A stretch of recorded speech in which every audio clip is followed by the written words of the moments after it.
may delay pa minsan ang ating motor pag hindi talaga siya mainit. Hello mga kabasic, welcome again sa ating YouTube channel, Motorcycle Basic Mechanic, wherein we can learn repairs and tutorials and vlogs. Please subscribe and click the bell for the updates of our latest videos. Thank you so much and God bless everyone. Hello mga kabasic, so ngayon ay mag-check up ulit tayo dito sa TMX 155, no? Titignan natin yung sunog ng kanyang spark plug, kung maayos or hindi, para ayusin natin. Alright. So, napakaganda yung nilagay natin dito na spark plug, yung NG key na kung saan ay maliit lang yung kanyang electrode. Okay? So, pakita ko mamaya.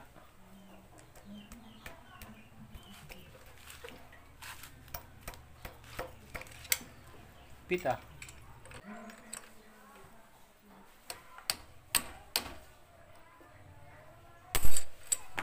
So, ayan.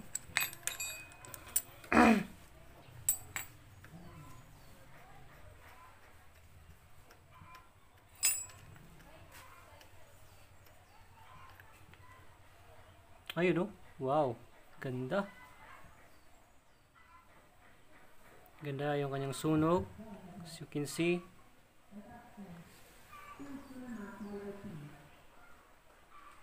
Yan, focus lang natin.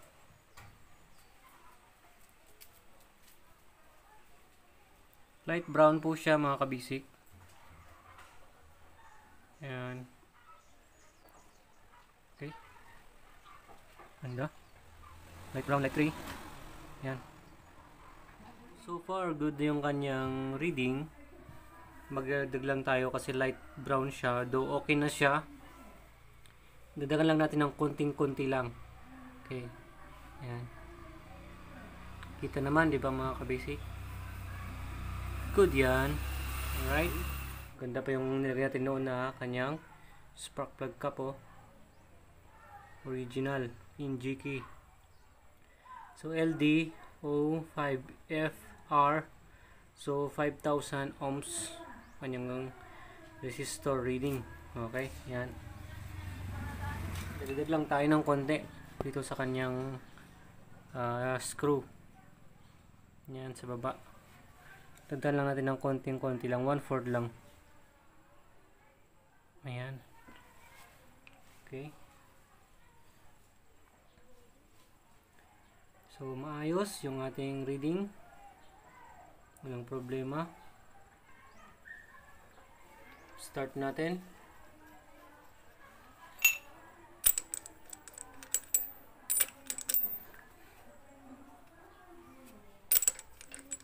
Yung spark plug natin, resistorized spark plug to. So, meron siyang reading na at least 3 to 4,000 ohms.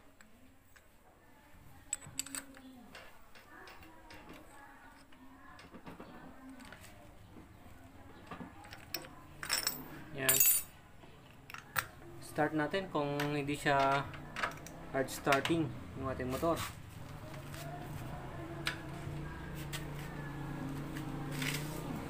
On natin.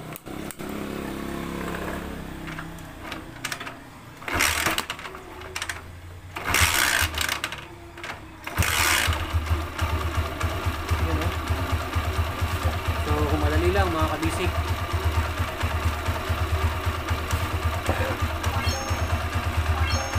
hindi mainit yan mga kabisik, bagong start pa lang to. Hawakan ko pa ito. O, diba? So maganda talaga ang start ng motor pag nakaayos yung kanyang idle, yung kanyang reading, yung carb tuning natin, at yung spark plug reading ay maayos. Maganda yung idle ng ating motor. Okay? Siyempre sa motor natin kailangan lang talaga natin na i-warm up yung motor natin at least 2 minutes, 3 minutes, di ba? Or 5 minutes para makuha niya yung kanyang optimal temperature ng engine para maayos yung performance niya pag tayo ay umaarangkada na.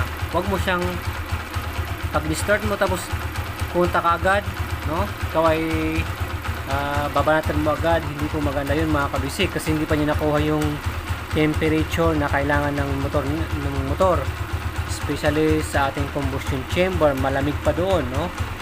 Kaya pag mainit na, yun doon na maganda yung hatak ng iyong motor.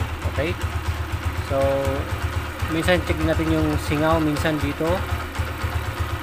Pwede dito, or yung air cleaner niya, barado. Check ninyo mga kabisik, ganun. Alright. Para maayos yung ating motor. Check din mga kabisik, minsan ay meron na stock, may na-stock dito na tubig. Kaya minsan mahirap mapa-start natin kasi may tubig. Okay? So kaya mga tanda natin mga kabisik yun. At syempre kailangan maganda yung pagkaka-tune up natin sa ating motor. Okay? Ang kanyang valve clearance. Alright. Tingnan nyo naman, malinis yung ating pagkaka-andar, yung idle ng ating motor. Alright. I-accelerate natin. Medyo uminit na ng konti.